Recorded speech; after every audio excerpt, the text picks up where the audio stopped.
Frères et sœurs, la parole était bonne au départ. La parole était bien au départ. L'évangile était un seul. L'évangile du Seigneur Jésus-Christ au départ. Puisque quand le Seigneur arrive, il a une doctrine qu'il donne aux apôtres. Le livre de Jean au chapitre 7, Jésus-Christ fait comprendre que même la doctrine qu'il a, il a reçu ça de Dieu. Et il la transmet aux apôtres, puisque les apôtres ont reçu la base de l'enseignement pour aller jusqu'aux extrémités de la terre. Donc dès le départ, l'évangile était bien. Il n'y avait pas tout ce désordre que nous voyons aujourd'hui. L'évangile au départ, sur le fondement des apôtres et des prophètes, était un seul. Et il y a eu quelque chose ensuite. Puisque, dans le livre par exemple des Actes des Apôtres, nous remarquons que les apôtres prêchaient un seul enseignement. C'était un seul, hein? Ce n'était pas deux ou trois, c'était un seul. Le livre par exemple de Actes chapitre 2 au verset 42 va nous enseigner que les disciples étaient plusieurs, mais il y avait un seul enseignement dans lequel tous ensemble ils persévéraient. Allons-y prendre Actes chapitre 2 du verset 41 à 42. Vous-même vous allez comprendre. Actes chapitre 2 du verset 41 à 42, il est écrit ici: ceux qui acceptèrent sa parole furent baptisés. Et en ce jour-là, le nombre des disciples s'augmenta d'environ 3000 âmes. Donc, il y avait d'abord les 120, plus les 3000. Donc, 3120 et quelques des disciples à Jérusalem. Maintenant, après le baptême, après qu'ils aient été rattachés à l'église, il fallait maintenant persévérer. Or, pour persévérer, il fallait maintenant écouter la parole. Mais on nous révèle que l'enseignement est singulier. On vient au verset 42, on dit ici, ils, au pluriel. Donc, l'ensemble des disciples, avec les apôtres qui enseignaient, donc, ils persévéraient dans l'enseignement des. On dit un enseignement pour des apôtres. C'est-à-dire Pierre prêchait, Jacques prêchait, Jean prêchait, les autres prêchaient. Il y était plusieurs apôtres, 12 apôtres pour un seul enseignement. C'est étrange. Au temps de l'église primitive, il n'y avait pas chacun à son couloir, chacun à sa vision, chacun à son appel. À l'église primitive, c'était le Saint-Esprit qui conduisait l'église et qui inspirait les apôtres à prêcher un seul enseignement. Pierre et Jean prêchaient la même chose. Jacques prêchait la même chose que Pierre. Et c'était un seul enseignement. Et ce n'est pas le seul verset qui en parle. Prenons également un deuxième verset qui parle de l'enseignement au singulier. Toujours au singulier, un seul. Pierre ne disait pas que moi je sens mon couloir pastoral. Jacques ne disait pas que je sens un couloir doctoral. C'était un seul enseignement. Chacun a son don ministériel. Un peut être pasteur, l'autre peut être apôtre, l'autre peut être évangéliste. Mais l'enseignement est singulier. Parce que l'enseignement ne venait pas des apôtres. L'enseignement venait du Seigneur Jésus-Christ. Donc, Actes chapitre 2, au verset 42, l'enseignement est singulier. Donc, tous les apôtres enseignent au peuple un seul enseignement. Et un autre passage en parle.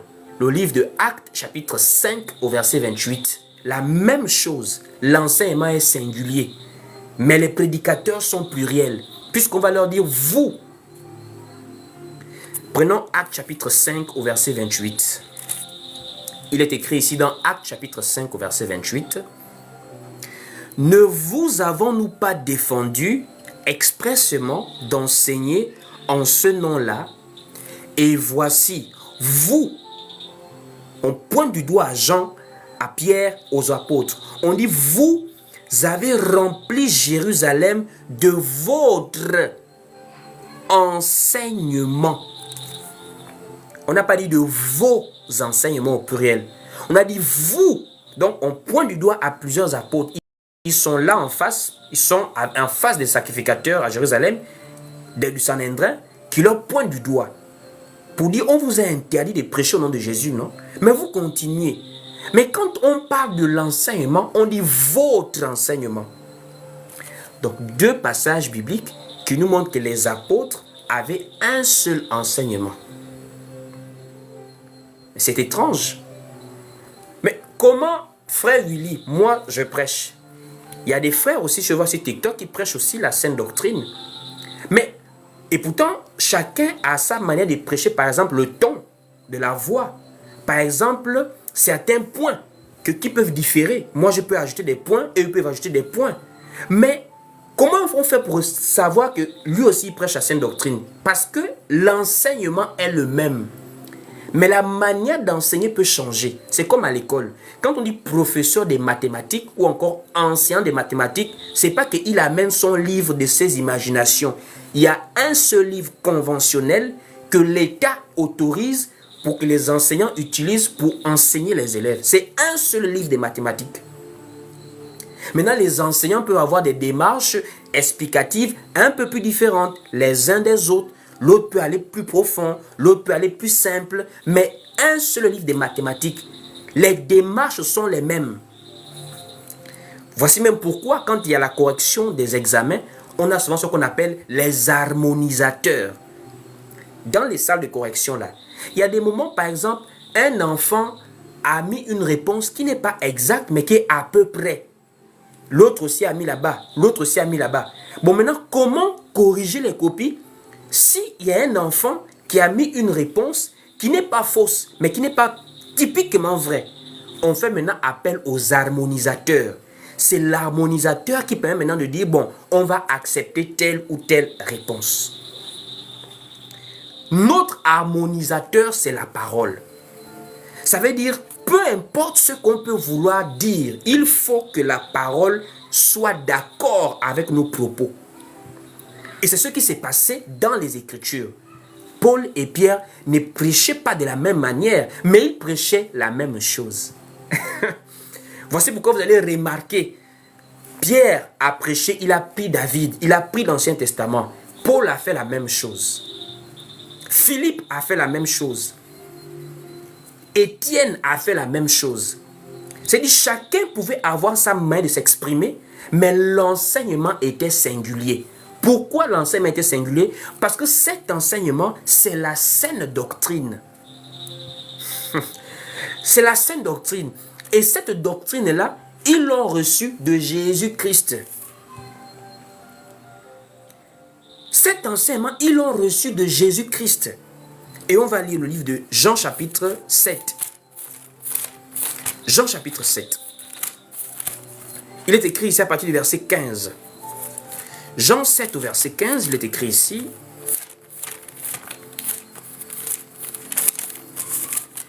Il est écrit ici, on va lire. Les Juifs s'étonnaient, disant, comment connaît-il les Écritures, lui qui n'a point étudié? Au verset 16, Jésus leur répondit, ma doctrine n'est pas de moi, mais de celui qui m'a envoyé. Donc l'enseignement que Jésus donne aux apôtres, il a reçu de Dieu. Donc quand cet enseignement reste avec les apôtres, c'est maintenant la base même de l'Église. C'est maintenant le socle. Voici pourquoi l'apôtre Paul dit dans 1 Corinthiens chapitre 3 au verset 10, j'ai posé le fondement. Ça veut dire, avant que la mission ne démarre, il y avait déjà la base établie. L'Église avait déjà été bâtie sur le fondement des apôtres et des prophètes, ayant pour pierre angulaire Jésus-Christ qui est la parole. Ça veut dire, au départ, tout était normal. L'Esprit de Dieu conduisait les apôtres à prêcher de la même manière. Parce que quand je dis la parole, c'est Jésus. Et Jésus, c'est l'Esprit. Il faut qu'on se comprenne très bien. Quand je dis la parole, c'est Jésus. Quand je dis Jésus, Jésus, c'est l'Esprit lui-même. Et on va prendre un passage.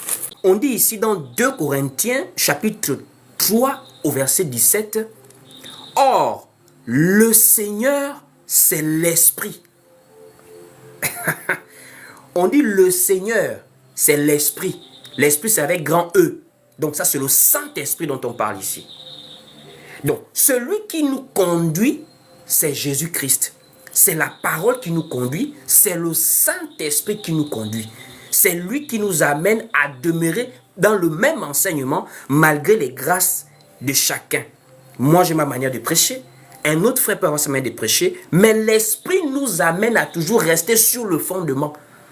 Parce que le jour de la Pentecôte, s'il vous plaît, l'apôtre Pierre avait été rempli du Saint-Esprit pour prêcher. C'est quand la Pentecôte, le jour quand le Saint-Esprit arrive, que l'on commence à voir les vraies prédications des apôtres. Puisque avant la Pentecôte, c'est le Seigneur qui enseignait dans Actes chapitre 1er là. Quand il est parti, les apôtres sont restés en prière. Quand le Saint-Esprit arrive, il ouvre la bouche des apôtres pour commencer maintenant à rester sur l'enseignement. Actes chapitre 2, verset 14, l'apôtre Pierre et les autres ouvrent la bouche. L'Esprit les conduit dans l'enseignement. Actes chapitre 7, 6, 7 là-bas. Étienne, rempli du Saint-Esprit, il ouvre la bouche. Étienne prêche. Actes chapitre 8, l'Esprit conduit Philippe au désert pour pouvoir croiser l'eunuque éthiopien. Il ouvre la bouche de Philippe. Philippe prêche l'enseignement. Jésus lui-même rencontre Paul. Il amène à être Paul, serviteur, ouvre la bouche de Paul pour prêcher l'enseignement. C'était un seul enseignement au départ, frère. Il n'y avait pas de dénomination. Il n'y avait pas de moi je prie là-bas, toi tu pries là-bas. Il n'y avait pas ça. Ils étaient tous unis sur la même base. Et cette base-là, il y a maintenant une parabole qui nous parle de cette base-là. La parabole de l'ivraie et du blé. Parce qu'on se pose la question, d'où vient toute cette doctrine que nous avons aujourd'hui là? Témoins de Jéhovah, ça vient d'où? Catholique romain, ça vient d'où? Christianisme céleste, ça vient d'où? Église protestante, ça vient d'où? Église charismatique, ça vient d'où? Église du combat spirituel, ça vient d'où?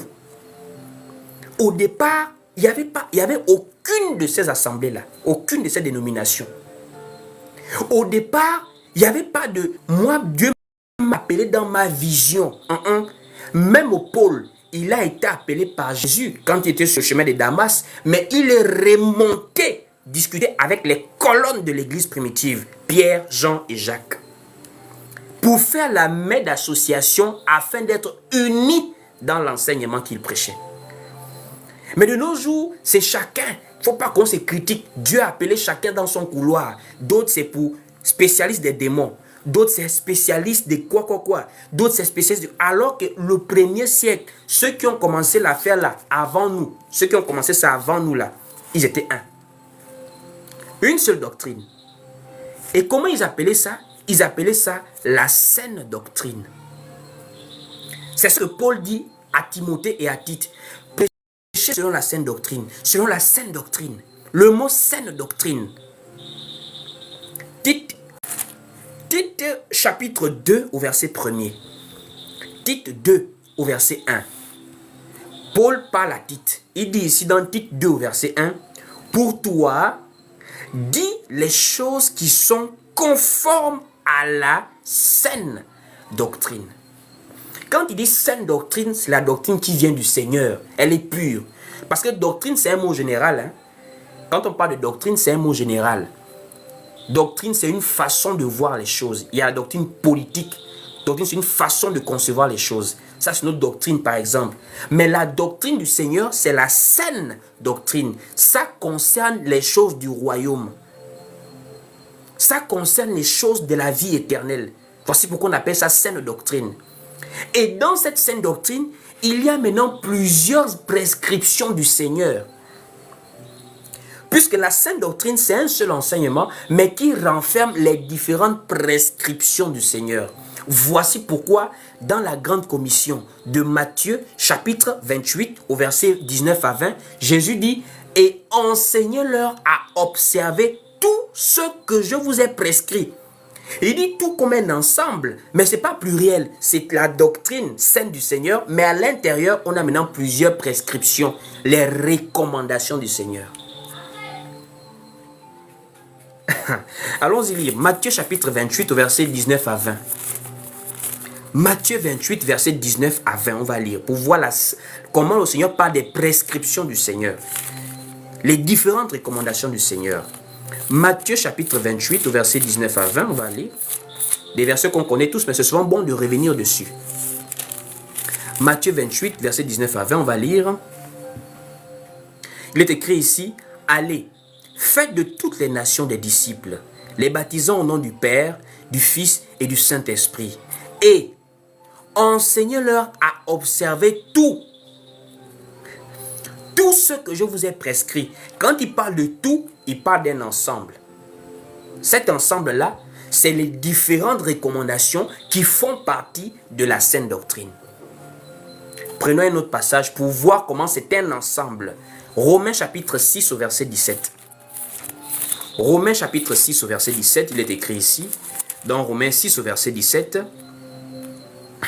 Romains chapitre 6 au verset 17, il est écrit, « Mais grâce soit rendue à Dieu de ce que, après avoir été esclave du péché, vous avez obéi de cœur à la règle de doctrine dans laquelle vous avez été instruits. » Vous avez obéi à la règle de la doctrine dans laquelle, à l'intérieur de la doctrine, vous avez reçu des instructions du Seigneur, des prescriptions du Seigneur par rapport aux différents points dans lesquels nous pouvons nous retrouver en tant qu'adorateurs du Seigneur Jésus-Christ, Dieu.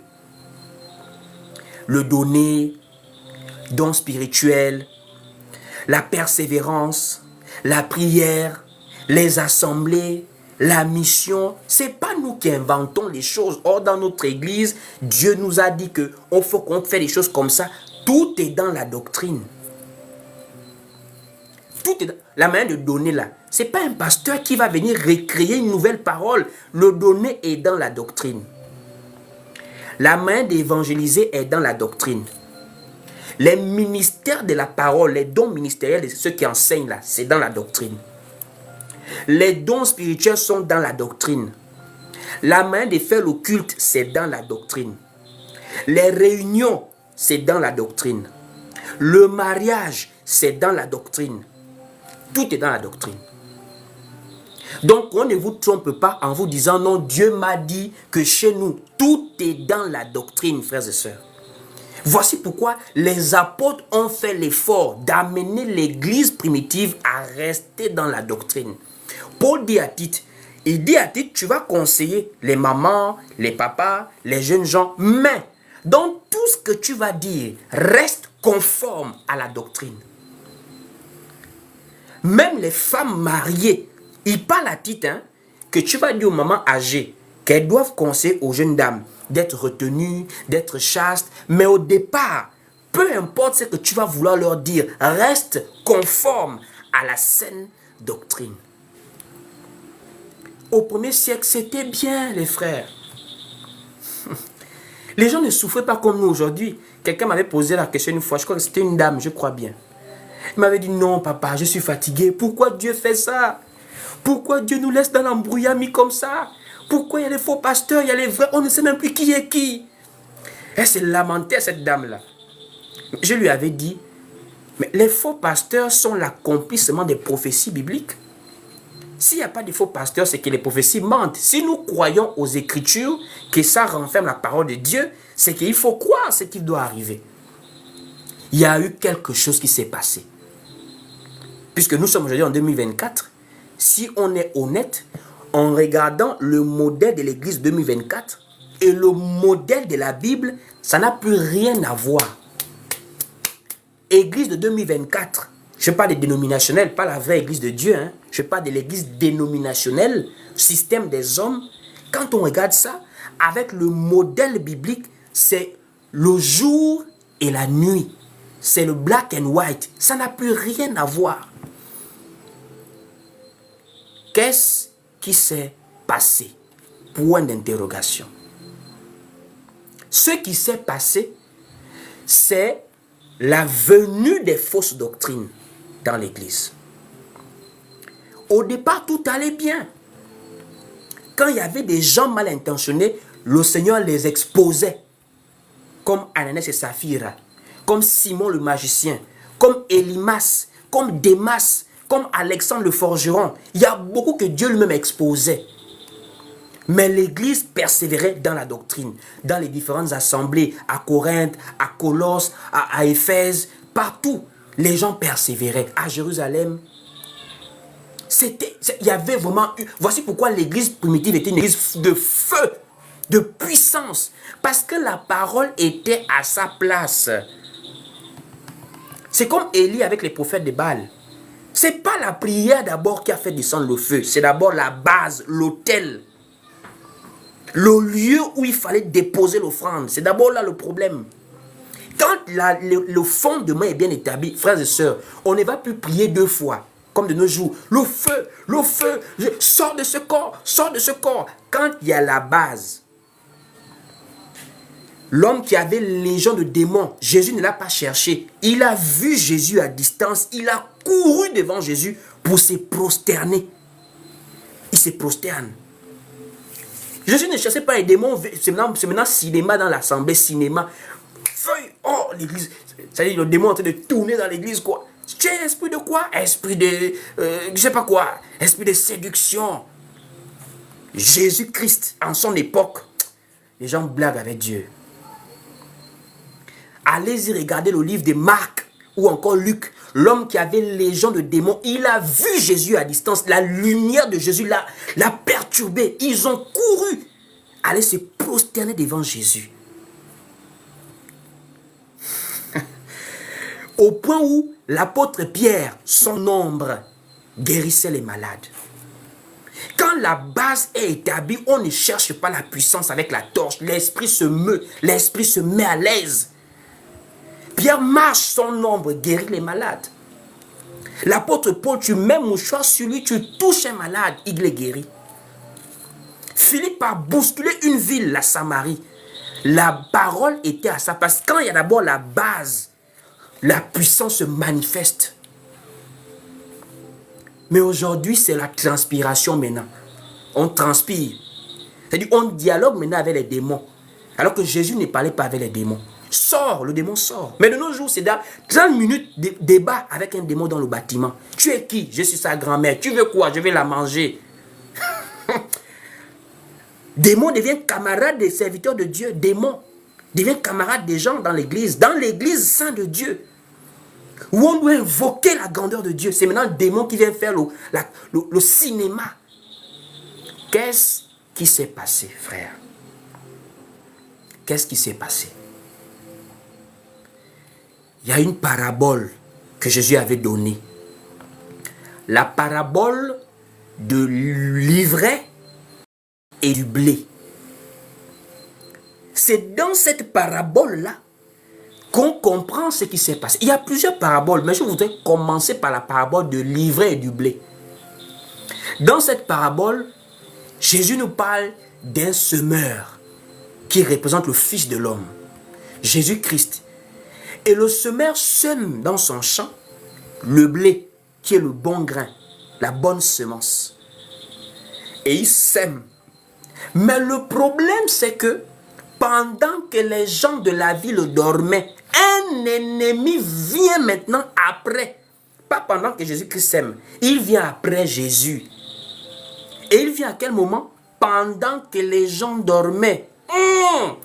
Pendant que les gens dormaient, ce n'est pas au temps du soir, puisque la nuit est faite pour dormir. Or, nous, Église, nous commençons notre persévérance au temps du soir. Puisque dans la parabole de Matthieu, chapitre 25, c'est au temps du soir même qu'il faut commencer à avoir la lampe pour veiller, pour ne pas dormir.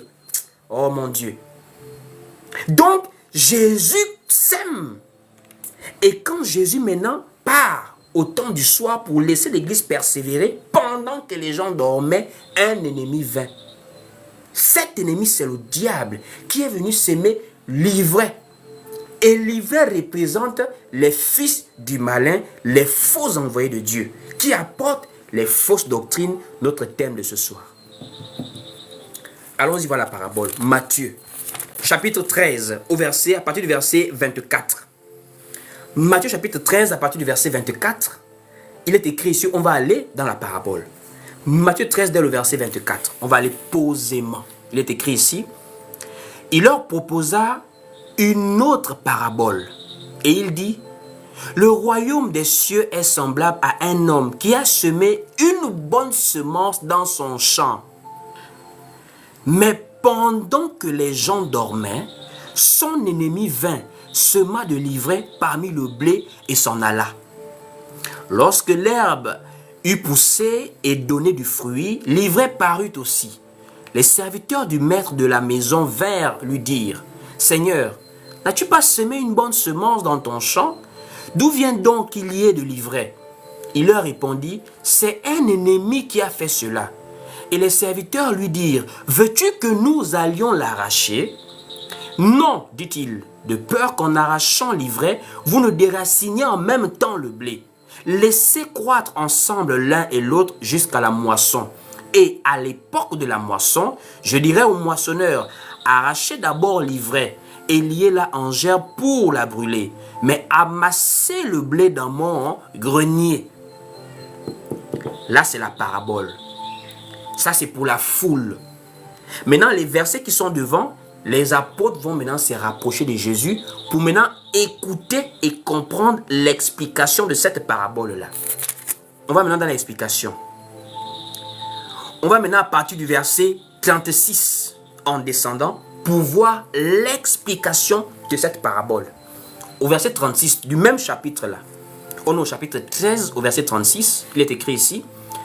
Alors il renvoya la foule et entra dans la maison. Ses disciples s'approchèrent de lui et dirent, « Explique-nous la parabole de l'ivraie du champ. » Il répondit, « Celui qui sème la bonne semence, c'est le Fils de l'homme, Jésus-Christ. Le champ, c'est le monde. Le champ, c'est le monde. La bonne semence, ce sont les fils du royaume. Et l'ivraie, ce sont les fils du malin. » Donc quand on parle du blé, on parle des apôtres, des envoyés de Dieu, les fils du royaume, ceux qui apportent l'évangile du Seigneur dans le monde, dans le champ de Dieu. Puisqu'aujourd'hui, Jésus, on ne le voit plus, mais il est représenté par son esprit qui est dans l'église et qui conduit les prédicateurs de l'évangile.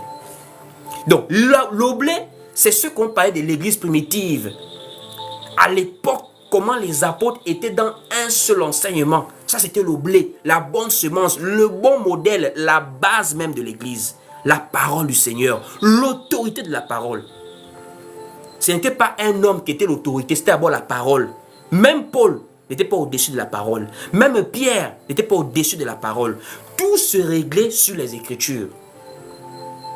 Ce n'était pas j'ai mon église, chez nous c'est Bethsaïda, chez nous c'est moi qui décide, c'est ma vision. Il n'y avait pas de vision personnelle, c'était la parole qui réglait tous les contentieux, les malentendus, les incompréhensions. La parole était au milieu. Parce que l'église n'appartient pas à un homme. Eux, ils savaient ça au 1er siècle, le blé. Mais un ennemi vint. Cet ennemi-là, on va maintenant l'identifier ici, puisque Jésus explique dans la parabole. On est ici, voilà, au verset 39. L'ennemi qui a semé, c'est le diable. La moisson, c'est la fin du monde. Les moissonneurs, ce sont les anges. Donc, la question que cette dame m'avait posée, que pourquoi Dieu laisse les faux prophètes, c'est parce que dans la parabole, il fait comprendre quoi? C'est à la fin du monde qu'ils seront jugés. Le jour du jugement. Là, en ce moment-là, c'est maintenant la croissance du faux et du vrai. C'est maintenant le terrain dans lequel nous sommes là. Sur TikTok, sur YouTube, sur Facebook. C'est maintenant ce combat que nous menons.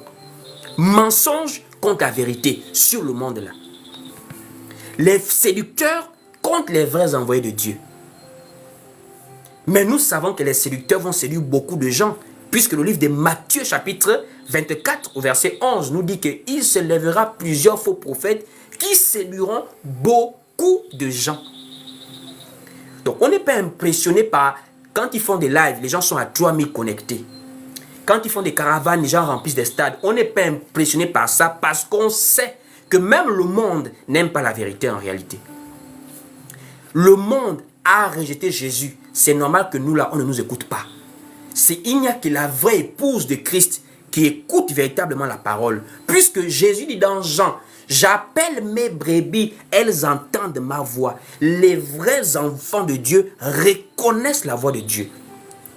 C'est-à-dire où tu es là, tu es capable de savoir que là, ce que ce monsieur dit là, c'est vrai, c'est faux. Il y a des gens, même s'il n'a pas la connaissance, mais son cœur, quand tu as la nature de Dieu en toi, tu sens que là, lui là, il ment.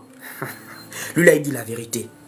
Il n'y a que l'Église qui reconnaît la parole, pas le monde. Voici pourquoi nous ne sommes pas là pour le monde. Nous sommes là pour les brebis du Seigneur. Dieu a son troupeau. Donc ce qui s'est passé, c'est quoi?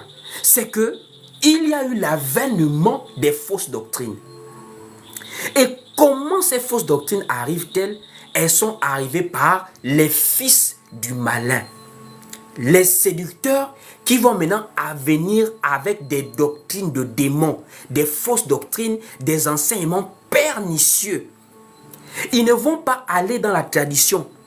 Ils ne vont pas aller dans l'islam. Ils ne vont pas aller dans le bouddhisme ou dans l'hindouisme. Ils vont rentrer dans l'église. C'est du milieu même de l'église, de nous là, que beaucoup de faux vont se lever.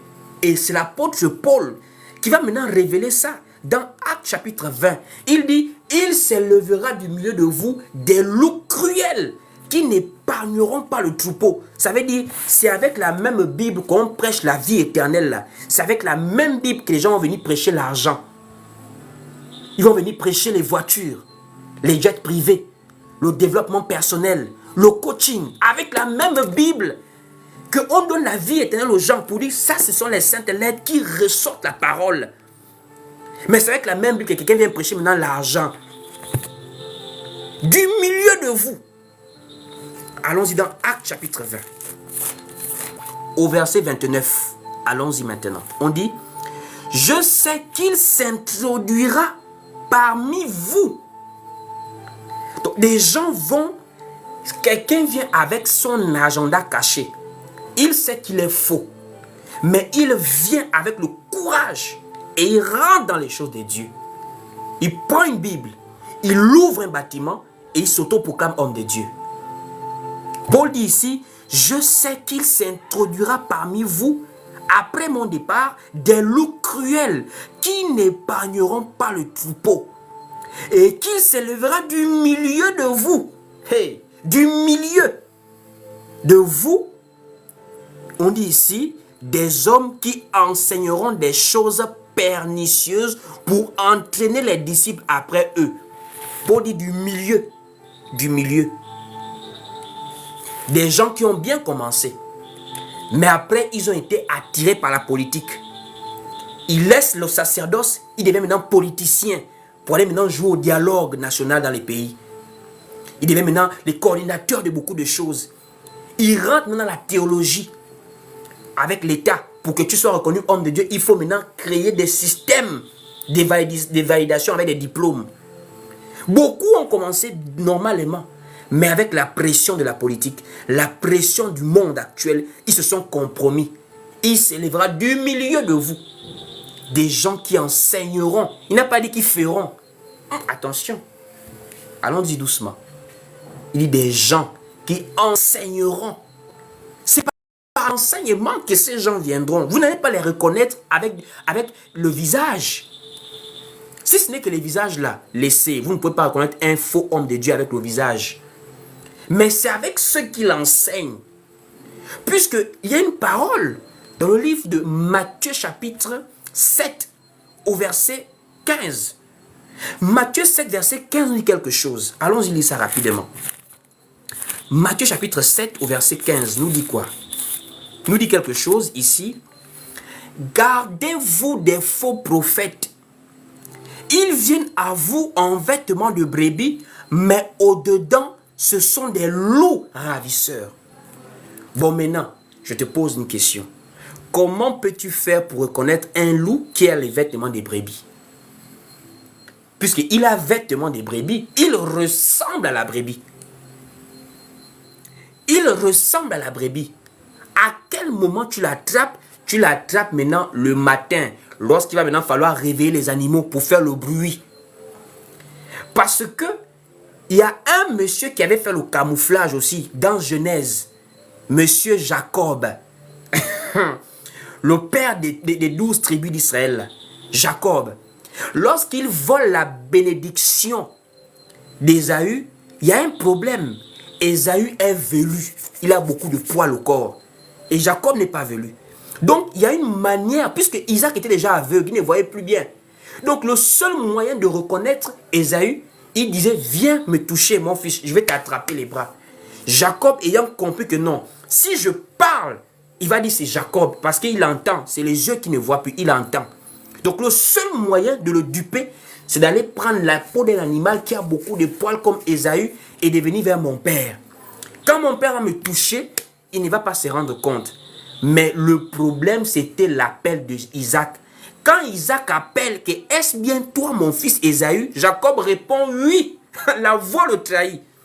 Isaac va dire, quand je touche tes mains, ce sont les mains d'Ésaü. Mais quand j'entends ça, c'est la voix de mon fils Jacob.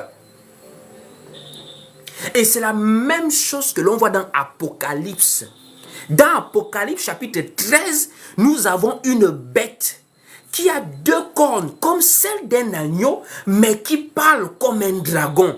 L'apparence c'est l'agneau, mais la voix c'est le dragon. Or, Apocalypse nous dit que le dragon c'est le serpent ancien qui est le diable et Satan. Ça veut dire ces hommes-là, ce n'est pas par les apparences que vous allez les reconnaître. Ils sont des gens sages, ils sont malins, ils sont calmes. Ils n'ont pas de scandale. Ils ont de bons témoignages. Ils ont des femmes et des enfants. Ils sont respectueux de la société. Mais quand ils ouvrent la bouche, les choses qui sortent de leur bouche ne sont pas conformes à la saine doctrine. Les doctrines pernicieuses, les doctrines de démons, les fausses doctrines. Et on va maintenant lire où l'apôtre Paul commence maintenant à parler de ces fausses doctrines-là. Allons-y pas à pas. On y va déjà dans le livre de 1 Timothée au chapitre 4. Nous allons maintenant rentrer dans quelques exemples de fausses doctrines ou encore de doctrines de démons. 1 Timothée chapitre 4 à partir du verset 1er. On va descendre.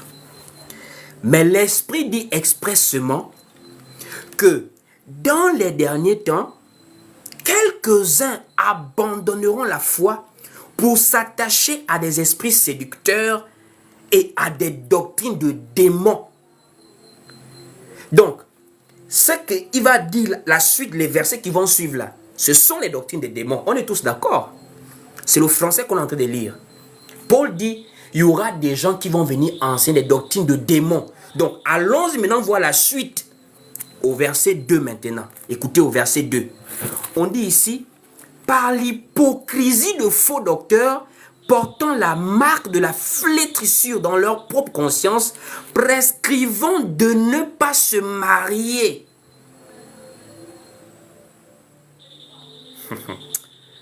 Au verset 3, on dit, prescrivant de ne pas se marier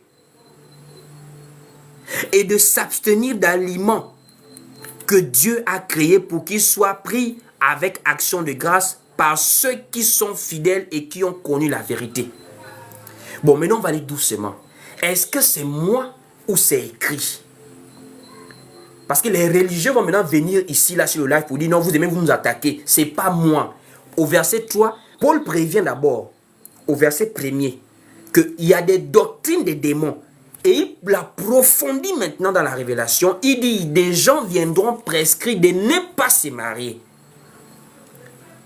Quelle est la dénomination qui prescrit aux gens de ne pas se marier? Le système catholique romain. Premier représentant des doctrines des démons dans le monde. Système catholique romain. Puisque le célibat n'est pas obligatoire pour servir Dieu. Paul n'en a jamais fait un ordre. Paul n'a jamais mis un département, un groupe pour dire si tu as accès à ce groupe-là, il faut être célibataire. Jamais. Puisque Monsieur Pierre, celui qu'ils considèrent comme étant leur premier pape, Monsieur Pierre, était bel et bien marié. Monsieur Pierre était marié, s'il vous plaît. Et on peut aller lire un passage pour voir comment on parle de la belle-mère de l'apôtre Pierre. On est dans Matthieu chapitre 8 au verset 14. Matthieu 8 au verset 14, on voit la belle-mère de Pierre. On dit ici, Jésus se rendit ensuite à la maison de Pierre, dont il vit la belle-mère couchée et ayant la fièvre. Donc, Jésus avait prié pour la belle-mère de Pierre, la mère de la femme de Pierre. Bon, maintenant, comment celui qu'ils considèrent comme étant leur premier pape était marié, mais leur pape actuel est célibataire? Attendez, même si vous voulez venir faire l'attachement aux religions, ça vous regarde, mais je vous pose la question, comment vous arrivez à accepter que ce qui n'est pas biblique, on vous impose cela?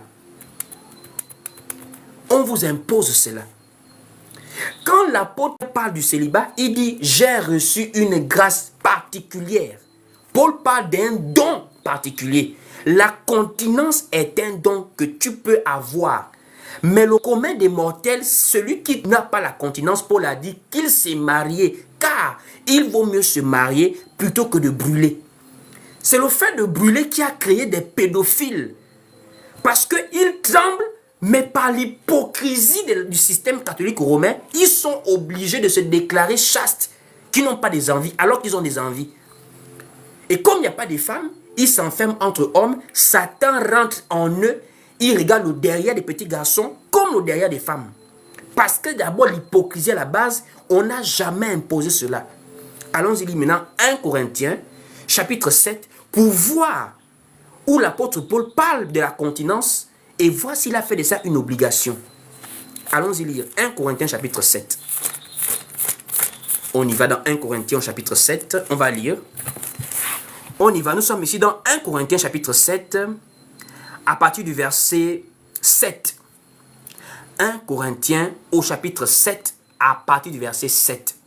Il est écrit ici, « Je voudrais que tous les hommes fussent comme moi, mais chacun tient de Dieu un don particulier, l'un d'une manière et l'autre d'une autre. » Bon, vous qui avez des doctorats, vous qui êtes des grands francophiles, c'est le français que vous aimez là.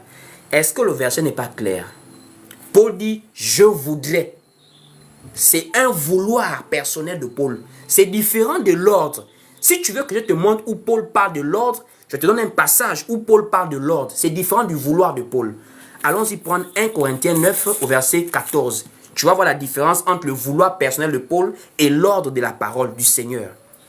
Allons-y prendre 1 Corinthiens 9 au verset 14. Tu vas voir la différence.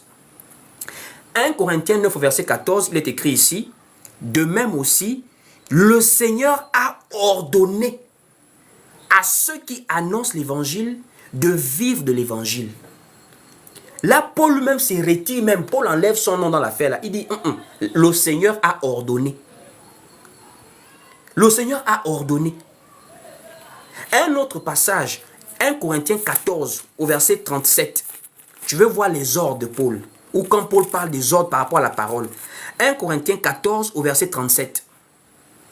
1 Corinthiens 14, quand il parle des femmes qui ne prêchent pas, Paul dit, c'est un commandement du Seigneur, c'est pas moi. 1 Corinthiens 14, verset 37, il dit ici, si quelqu'un croit être prophète ou inspiré, qu'il reconnaisse que ce que je vous écris est un commandement du Seigneur. Ça, ce sont des commandements. Mais dans l'affaire du célibat là, de 1 Corinthiens 7 là, Paul dit, c'est un don particulier. Un don particulier. Et dans ce don particulier, Paul ne fait pas de ça une obligation, il fait de cela un souhait. Je voudrais. C'est le verbe vouloir. Maintenant, on descend au verset maintenant 8, voilà, on descend au verset 8 de 1 Corinthiens 7. Il dit ici, à ceux qui ne sont pas mariés et aux veuves, je dis qu'il leur est bon de rester comme moi. Mais s'il manque Mais lisez quand même, c'est le français. Au verset 9, il dit, mais s'il manque de continence, qu'il se marie, car il vaut mieux se marier que de brûler. Attends, où je suis là? Donc vraiment, pour vouloir venir jouer au sein, aux hommes parfaits, je veux dire que je peux rester seul toute ma vie. Mais je tremble. Je dois prendre une femme, je l'épouse pour éviter l'impudicité, pour éviter le désordre. C'est ce désordre-là que le célibat obligatoire des prêtres a causé dans le catholicisme. Des enfants violés, des femmes enceintes, et des enfants avortés ou encore vendus dans des couvents en cachette. À cause de quoi? Doctrine de démons. Ce qui n'est pas prescrit, vous venez prescrire. Alors qu'il y a même des passages bibliques où l'apôtre Paul dit, quand on parle même des responsables dans l'église, les évêques et les diacres, il faut qu'ils soient mariés. Nous avons des archevêques dans nos pays. Nous avons des archevêques, évêques et archevêques. Même le pape là, c'est d'abord un évêque et un archevêque, hein, ce monsieur-là. Bon, c'est moi, ou bien il fait exprès de ne pas lire ce que je lis là. Parce que Paul dit, il faut que l'évêque soit marié.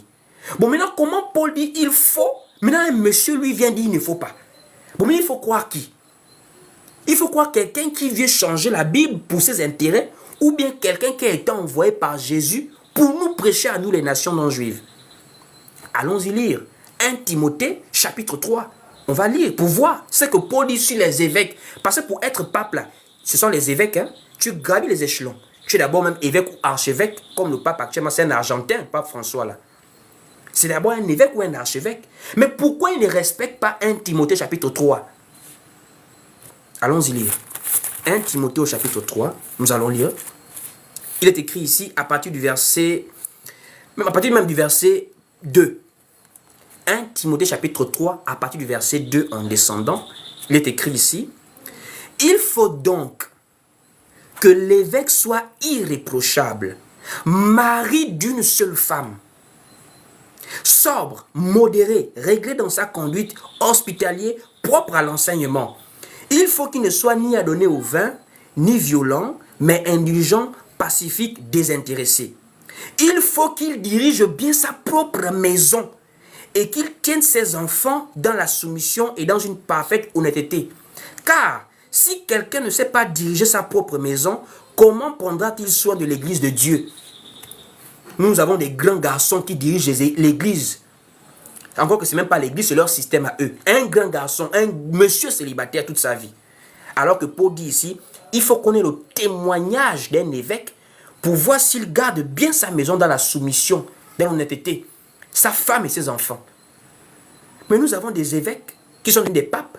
On n'a aucun témoignage d'eux par rapport à une famille qu'ils ont dirigée avant d'être dans leur titre papal là-bas. Des doctrines de démons. Le célibat des prêtres arrive quand? Pour ceux qui sont en train de mettre les commentaires pour contredire là, allez sur Google. Comme apparemment c'est aussi parfois un manque de culture qui embête les gens, va sur Google et va taper célibat des prêtres au concile de Latran. Les conciles, ce sont des grandes réunions que le système catholique romain a établies depuis le concile de Nicée I. En 325 là-bas, quand ils ont commencé les grandes réunions une fois par siècle pour décider des grandes orientations qui font de la doctrine. C'est dans ce sens maintenant que, au fur et à mesure, ils ont adopté plusieurs choses qui n'ont rien à voir avec les Écritures. Maintenant, au concile de Latran, c'est là où le célibat des prêtres s'est imposé. Et le célibat des prêtres s'impose pourquoi? Ça n'a rien à voir avec la parole de Dieu. Ça s'impose par rapport à la trésorerie dans l'église. Il fallait beaucoup de moyens par rapport à beaucoup de besoins. À l'exemple de la construction de la basilique Saint-Pierre. Ça fait des siècles de construction. Il fallait chercher un moyen de faire rentrer l'argent dans les caisses du système catholique romain. C'est même pour cela qu'ils ont aussi créé le purgatoire. Pour faire maintenant l'indulgence. Pour envoyer les gens dans un purgatoire en échange de l'argent. Va sur Google. C'est pour dire, les doctrines de démons sont arrivées et c'est ce qui a semé tout ce chaos dans lequel nous sommes aujourd'hui. Paul dit, prescrivant de ne pas se marier. On va maintenant continuer. On repart maintenant dans 1 Timothée chapitre 4. Parce qu'en dehors du système catholique romain, il y a maintenant ces filles. Il y a maintenant ces filles. Les protestants, les combats spirituels, eux aussi, ce sont des représentations de l'ivraie que nous avons aujourd'hui. On va continuer. 1 Timothée chapitre 4 au verset 3. 1 Timothée 4 verset 3, il est écrit ici. Prescrivant de ne pas se marier et de s'abstenir d'aliments que Dieu a créés pour qu'ils soient pris avec action de grâce par ceux qui sont fidèles et qui ont connu la vérité. Prescrivant de ne pas se marier et de s'abstenir d'aliments. Bon, moi je me souviens, il y a peut-être 3 ou 4 ans comme ça, j'étais parti en évangélisation et on avait trouvé une jeune dame dans sa maison. La jeune dame fait comprendre, elle me dit, elle a un travail de prière. Je dis, ah bon, ça tombe bien, on va partager aussi la parole, comme tu es aussi chrétienne. Mais elle me dit, non, actuellement, je fais un travail de prière que le pasteur m'a donné. Je dois faire quelques mois sans manger le manioc et sans manger, je ne sais pas si elle m'avait dit le poulet ou le riz, je ne sais plus trop quoi. Mais je me rappelle que le manioc faisait partie des aliments qu'on lui a interdit de manger à l'église, sous prétexte que c'est un travail de prière. Vous voyez le degré où les gens sont arrivés. Et Paul avait déjà vu ça. De s'abstenir d'aliments que Dieu lui a créés. Et nous avons des gens comme ça là. Des espèces de cas de délivrance qu'on ne voit même pas des exemples dans la Bible. Les cures d'âme. Où tu dois venir lister tes péchés que tu as fait à quelqu'un. Tu finis de lui parler. Alors que quand on parle de confession, on parle d'abord d'actes volontaires. On n'oblige pas les gens à se confesser. C'est la personne qui doit être touchée pour pouvoir exposer le diable. Comme dans Actes chapitre 19, lorsque Paul a bouleversé Éphèse, des gens eux-mêmes ont pris les livres des magies qu'ils avaient, ils ont exposé ça. Ils ont exposé eux-mêmes. Mais on a maintenant un système de cure d'âme. La cure d'âme n'est pas quelque chose de biblique en termes de modèle dans l'église. Dans l'église, quand quelqu'un a cru à la parole, il accepte, il se fait baptiser et il est rattaché à l'église. Il n'y avait pas une condition, il n'y avait pas quelque chose qui est un examen par lequel il fallait passer. Un petit processus encore en dehors des écritures là qu'on a, il n'y a pas. Donc après le baptême, ils sont devenus disciples. Leur vie passée est passée. Maintenant, c'est la personne volontaire qui peut vouloir dépouiller Satan par rapport à quelque chose, qui parle, qui expose par une confession, soit publique, soit même par rapport à un frère, un responsable, elle peut aller vers aussi quelqu'un pour exposer une situation. Mais faire maintenant de ça cure d'âme. Donc, condition que tout le monde doit passer par là pour être délivré, c'est ça les choses des hommes. C'est ça les doctrines qu'on a ajoutées, les fausses doctrines.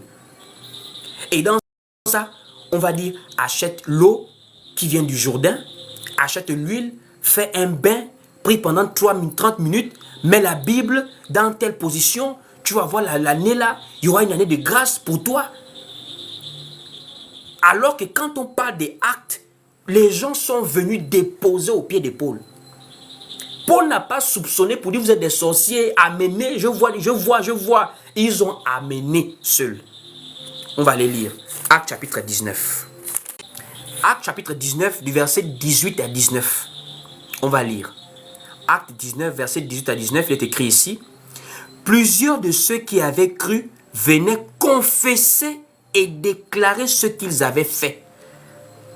Et un certain nombre de ceux qui avaient exercé les arts magiques ayant apporté leurs livres, les brûlèrent devant tout le monde. On en estima la valeur de 50 000 pièces d'argent. C'est ainsi que la parole du Seigneur croissait en puissance et en force. Ça veut dire la personne elle-même, elle est bouleversée par la parole, elle t'expose ce qu'elle a fait. Ce n'est pas des rendez-vous obligatoires avec les pasteurs. Ce n'est pas des rendez-vous obligatoires. Tu n'as pas parlé ce que tu ne veux pas parler. C'est devant Dieu que tu vas rendre compte. C'est dans le cœur que tu peux volontairement, pour un besoin d'aide, de prière, de soutien, Parce que l'homme de Dieu peut aussi veiller sur toi, comme le livre d'Hébreux nous dit, que les bergers veillent sur le troupeau. Mais ce n'est pas une obligation d'aller parler de ta vie, de tout ce que tu as eu à faire si tu ne veux pas le faire. Mais de nos jours, c'est maintenant cure d'âme. Il ne faut pas mentir. Et ils influencent les gens, il ne faut pas mentir. Allez, prends un papier, tu commences à lister. J'ai menti, j'ai volé, j'avais volé 500, j'ai avorté, j'ai comme ça, j'ai comme ça. Et c'est maintenant ça qui fait maintenant office de délivrance. Alors que l'eunuque éthiopien, il a posé la question à Philippe. Voici l'eau. Qu'est-ce qui manque pour que je sois baptisé? Philippe lui a dit, si tu crois, cela est possible. Fin. Si tu crois, cela est possible. Fin. C'est pour dire, nous avons aujourd'hui tellement de doctrines de démons, tellement de fausses doctrines qui ont maintenant envahi le monde. Parce que le champ là, c'est le monde. Souvenez-vous, on a lu la parabole de l'ivraie dans le champ. Le champ, c'est le monde entier. Vous voyez des chaînes chrétiennes, des chaînes gospel, les gens sont trompés par toute cette cacophonie là. Autre fausse doctrine, c'est la dénomination. Les églises dénominationnelles, c'est aussi un exemple de fausse doctrine. Je répète, nous sommes sur le thème les fausses doctrines. On va les énumérer le nombre qu'on pourra. Un autre point, c'est la dénomination, frère. Il y a un bien-aimé frère là qui est venu hier vraiment pour encourager, mais il m'a dit qu'il prie dans une assemblée dénominationnelle. Alors que il y a un problème, frère. Tu ne peux pas apprécier la vérité, mais toi demeurer dans la fausseté. Parce que quand on parle de dénominationnel, on parle de donner un nom à quelque chose que nous faisons. Et l'affaire de la dénomination n'a pas commencé aujourd'hui. C'est un esprit. C'est un esprit qui a commencé depuis la tour de Babel, dans le livre de Genèse chapitre 11. Dans Genèse chapitre 11, la tour de Babel là. Mais il y a beaucoup de choses qu'ils ont fait qui ont provoqué la colère de Dieu pour que Dieu vienne arrêter ça. C'était en opposition avec ce que Dieu voulait. Ils disent, bâtissons-nous une tour, faisons-nous un nom. C'est-à-dire, la gloire va te revenir à toi l'homme, pas à Dieu. La gloire te revient à toi l'homme, pas à Dieu. Voici pourquoi, quand ils ont bâti, ils avaient la pensée que c'est à eux, c'est l'œuvre de leur intelligence. C'est pour eux. Voici pourquoi vous allez remarquer, les assemblées dénominationnelles, c'est comme des choses qui appartiennent aux hommes, aux bergers là, pour ne pas dire homme de Dieu. Il va dire ça, c'est ma vision. C'est sa vision, c'est pas l'église de Dieu. C'est pour lui. Pour ça, ils ont souvent raison, pour dire ça, c'est chez moi. Parce que c'est pas l'église de Dieu. Dans l'église de Dieu, les Écritures ne nous ont jamais montré un passage où un apôtre ou un disciple a prié dans une assemblée où on appelait quelque part chapelle, ou encore alliance chrétienne, ou encore église de Nazareth. Ça n'existe pas dans les Écritures. Mais de nos jours, la majorité des personnes ont des églises, ce sont les noms. Moi, je prie à Pentecôtiste, charismatique, le réveil. Moi, je prie à Béthanie. Mais le problème, c'est quoi? L'affaire de Jésus, là, tu n'es pas la première ou le premier à avoir commencé ça. Dans la Bible, nous suivons le modèle. Où as-tu vu cela dans la Bible? Alors que le modèle des gens qui ont aimé les noms, là, Tour de Babel, Dieu a détruit ça. Allons-y lire Genèse chapitre 11 pour voir comment ils se sont donné un nom à la tour qu'ils bâtissaient. Genèse chapitre 11. Genèse au chapitre 11, voilà. Dès le verset 1er, on va lire. Il est écrit ici, « Toute la terre avait une seule langue et les mêmes mots. Comme ils étaient partis de l'Orient, ils trouvèrent une plaine dans le pays de Shinéar et ils y habitèrent. Ils se dirent l'un à l'autre, « Allons, faisons-nous des briques et cuissons-les au feu. » Et la brique leur servit de pierre et le bitume leur servit de ciment. Ils dirent encore, « Allons, bâtissons-nous une ville et une tour dont le sommet touche au ciel, et faisons-nous un nom, afin que nous ne soyons pas dispersés sur la face de la terre. Est-ce qu'on comprend ce qui se passe? Ils disent que le nom là leur sert à ne pas être dispersés. Le mot dispersé là, gardez ça. On revient sur ce mot tout à l'heure là. Gardez le mot dispersé. On va revenir sur le mot dispersé. On continue. On dit ici, l'Éternel descendit pour voir la ville et la tour que bâtissaient les fils des hommes. L'Éternel dit, voici ils forment un seul peuple et ont tous une même langue. Et c'est là ce qu'ils ont, entrepris. Maintenant, rien ne les empêcherait de faire tout ce qu'ils auraient projeté. Allons, descendons et là, confondons leur langage afin qu'ils n'entendent plus la langue les uns des autres. Et l'Éternel les dispersa loin de la face de toute la terre. Et ils cessèrent de bâtir la ville. Eux, ils cherchent un nom pour éviter de se disperser. Alors que Dieu, lui, depuis le départ, il veut que les gens se multiplient et se dispersent pour remplir la terre. Est-ce que vous voyez un peu la dénomination d'où ça sort? La dénomination dans ses origines s'oppose même à la parole de Dieu. Eux, ils veulent se faire un nom pour rester là, sur place, pour ne pas se disperser.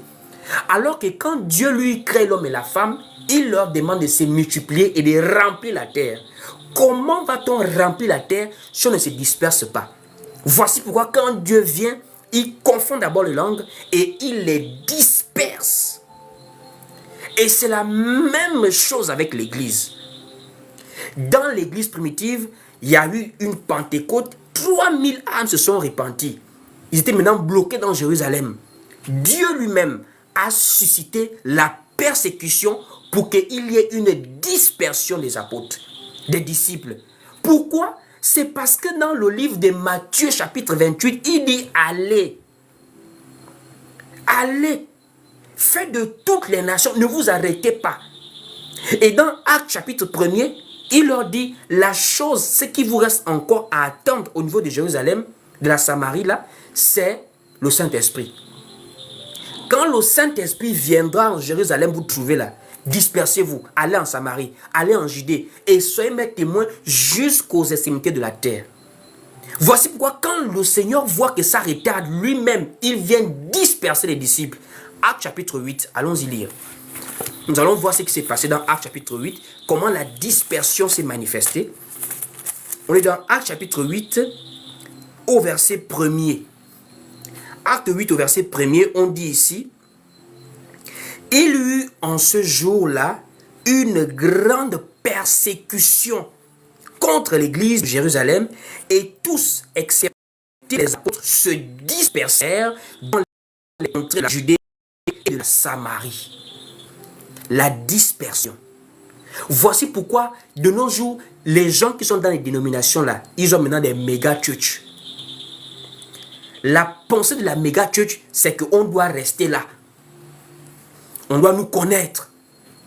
On veut être à 1000, 2000, 5000 pour influencer le monde, pour voir qu'on a Dieu. Voici pourquoi on a oublié que l'église, ce n'est pas un bâtiment. Parce que les pasteurs des églises dénominationnelles, là, ceux qui ont rempli l'affaire du bâtiment dans la pensée des brebis. Les gens ne savent plus que quand on parle de l'église, c'est même à 2 à la maison, à 3 à la maison, à la terrasse, même quelque part sous un arbre, à 2 ou à 3, ce n'est pas le bâtiment qui fait l'église. Je dis sous un arbre, à 2 ou à 3, on est déjà église. Mais la pensée du bâtiment, la pensée du nom, a fait quoi? C'est maintenant le rassemblement. On confine maintenant les gens. On resserre maintenant les gens. Pourquoi? Il y a aussi les raisons pécuniaires. Alors qu'à l'église primitive, c'était la pensée missionnaire qui gérait l'église. Même les dons servaient à participer pour l'extension, pour la propagation de la mission. Mais de nos jours, ça sert seulement à enrichir des gens. Quelqu'un a commencé simple, il devait mener des jets privés et il est là. Ils ne pensent pas qu'en Chine, on peut aller prêcher l'évangile. En Russie, on peut aller. En Australie, on peut aller. Parce que lui, c'est maintenant sa vie. Son nom est maintenant reconnu. Oh, des doctrines de démons. Des fausses doctrines. Aucune église biblique n'a porté un nom. Les assemblées locales, là. Quand on disait Corinthiens, Corinthe était une ville. Les croyants en Jésus-Christ, les saints en Jésus-Christ qui sont dans la ville de Corinthe. Colosse, c'est pareil. Romains, c'est pareil. Maintenant, nous, aujourd'hui, nous avons les dénominations. Ça n'a rien à voir avec les Écritures. Absolument rien à voir.